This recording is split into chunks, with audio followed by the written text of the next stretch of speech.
To see that even now, in 21st century, so many incidents of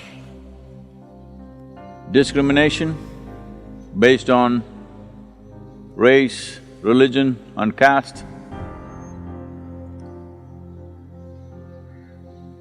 And it's also nice to see that today there is a movement across the world inspired by a terrible incident in Minneapolis. Well, these have been happening regularly.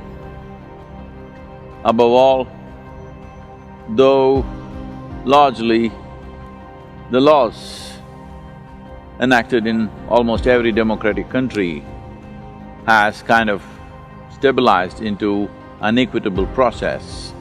Still there are nations where legally there is discrimination, but above all, the discrimination that is in the minds and hearts of people.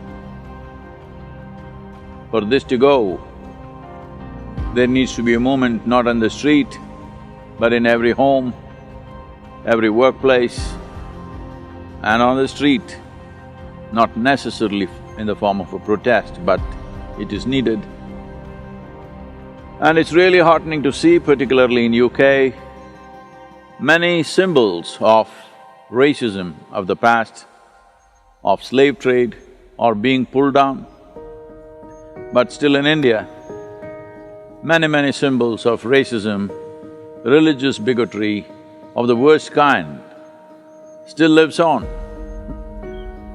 There are entire towns named after the worst kind of religious tyrants. Aurangzeb,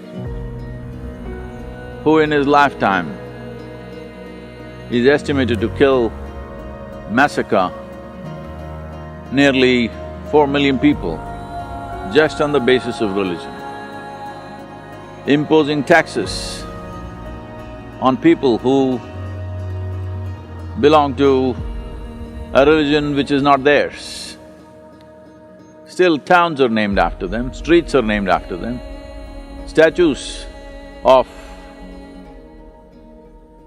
British imperialism, which essentially represented a racist attitude towards the Indian people, still lives on. Well, the great British hero, Mr. Churchill himself, a racist of the worst sort, engineered the Bengal famine, which took the lives of 3.7 million people, and when confronted, has the temerity to say that anyway, Indians will breed like rabbits and make it up.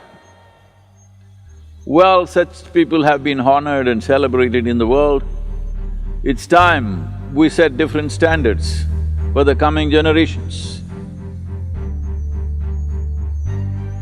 All discrimination, prejudice, in the name of color, caste and creed, it's time to end this. Our African-American friends in the United States are asking me, Sadhguru, we need your support. Well, the color of my skin itself is a support, and I've spoken strongly about this. But if you think I must take the knee, well, your clenched fist, if it is not directed against anybody, if it is only against prejudice, it is not against people of certain descent, but against prejudice, against racism, against injustice perpetrated in the name of caste, creed and race, well, I will raise my fist also for you.